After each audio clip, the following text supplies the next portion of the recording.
Welcome to this explainer. You know, if you're anything like me, you're a lifelong student of the world. We're constantly trying to learn, to grow, and honestly, just find a bit of everyday peace, right?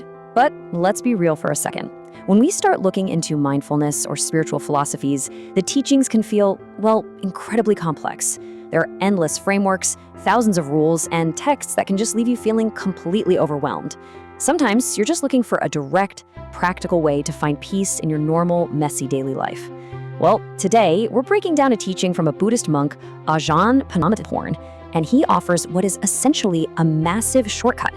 We're going to look at his blueprint for the absolute easiest practice for liberation. To set the stage right off the bat, I want you to hear this clip. It's a question posed by an eager student, a layperson, just like you and me, who went right up to the teacher and asked the ultimate beginner's question. I mean, I am so genuinely curious how you even begin to answer this. Have a listen. Ajahn, would you be so kind as to tell us the easiest way to practice in order to attain deliverance? I just love that because it perfectly anchors us in that highly relatable desire for simplicity. Just tell me what works, you know, make it easy. And the monk's response? It's incredibly grounding. Take a listen to his answer. If we hold steadfast to the Eightfold Noble Path and have abiding faith in the teachings of the Buddha, we can ignore and discard anything else that is not the Eightfold Noble Path. Okay, let's dive into this. What he's really doing here is giving us permission to drop all that heavy baggage. It's this profound, simplifying advice that immediately clears the clutter. So here's our roadmap for this explainer. First, the easiest practice for liberation. Second, starting with right view. Third, the truth of suffering. Fourth, abandoning craving. And finally, observing through the senses. Part 1, the easiest practice for liberation, and filtering out the noise. So as a beginner, the monk's first instruction is basically a massive life hack. He's telling us to immediately cut out literally any practice, thought, or distraction that isn't the core path. If it doesn't directly contribute to ending your suffering, don't give it any importance. He walks us through the famous Eightfold Path, but he actually does it backwards. He starts all the way at the end with right concentration, right mindfulness, right effort, right livelihood, right action, right speech, right intention, and then lands emphatically right at the beginning, right view. He calls right view the leader. To make things super easy for us, he suggests we just set aside all those other factors for a moment and focus entirely on this one leader. Right view is absolutely the most important starting step. Moving into part 2, starting with right view, the essential foundation. Now, what's really interesting about this slide is why this foundation is so essential. Basically, if our right view isn't complete, nothing else works. You can't fix a problem if your eyes are closed to it, right? We have to first learn how to see reality accurately before we even try to change our actions or speech. Let's frame the famous Four Noble Truths not as some dry philosophy, but as a practical action plan. Think of it kind of like going to the doctor. First up, the symptom. That's suffering. Your action? You have to fully understand the illness. Second, the cause, craving. Your action? Abandon it. Stop feeding the infection. Third, the cure, cessation. Your action here? Realize what it actually feels like to be healthy. And finally, the prescription, the path. Your action is to develop it, actually take the medicine. This whole setup, that is your fundamental right view. Part 3, the truth of suffering and recognizing reality. So, putting on our student hats for a second, how do we actually identify this suffering? We aren't just talking about abstract philosophical anguish here. Look at these examples. This grounds the whole concept right into reality. We're talking aging, getting sick, the inevitable reality of death, but it's also the everyday stuff too. Sorrow, losing someone we love, or stressing out over a lack of money or resources. These real-world manifestations, these physical sensations and everyday struggles, they are the actual classroom for our practice. If you can point to these things as they happen and say, this is suffering, well then you are developing right view. To help us see this clearly, the monk introduces something called the 5 aggregates. Very simply, these are just the components that make up our experience.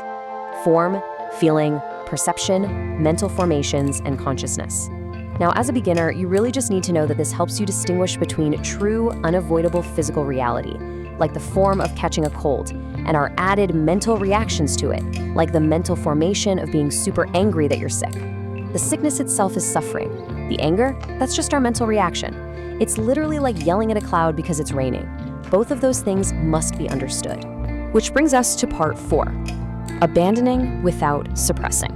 This is a crucial distinction. This hits on a conflict every student faces, right? What exactly are we supposed to do with craving, that origin of suffering, when it just constantly pops up? Because when we experience everyday suffering, our natural instinct is to crave for it to stop.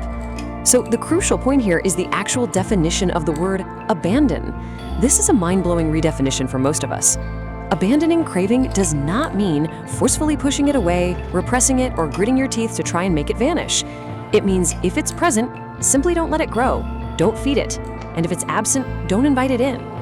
We are abandoning craving by starving it of our attention, not by fighting some impossible war against our natural feelings. Let's vividly contrast the two paths we can take in our daily lives.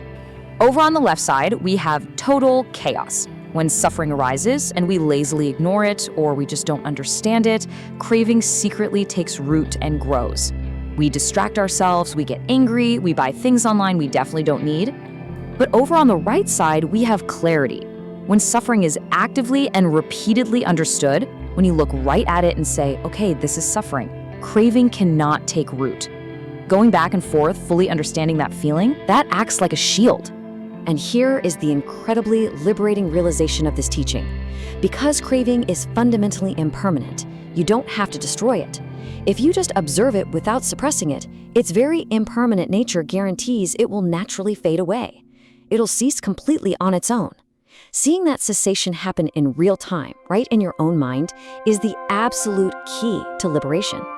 Let's move to part 5 and see how this builds, observing through the senses, our daily practice at the eyes and ears. And this brilliantly illustrates how we actually do this while typing emails at work or resting at home on the couch. It happens step by step right at the sense doors. Step 1, an input arrives. Let's say your ear hears a really harsh tone of voice from a coworker, or your eyes see a stressful email pop up on your screen. Step 2, a feeling naturally arises in your body, maybe a tight knot in your chest. Step 3, craving attempts to latch on. You crave to snap back at them, or you crave to just run away and hide. Step 4, you observe it. You identify it as suffering right at the point of contact. And because you are just observing and not feeding it, the craving ceases right there at the feeling. It's like the teachings tell us, where craving starts is exactly where it must end.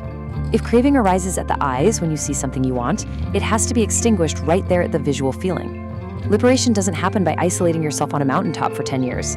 It happens right there in your mind, at the sensory door, right in the middle of your mundane daily routines. I want to leave you with a direct challenge as you step back into your day. Think about your own student's journey of building right view.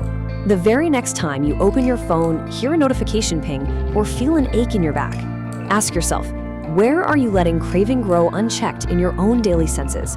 Try applying this easiest practice. Just observe it, don't suppress it, and watch it fade away.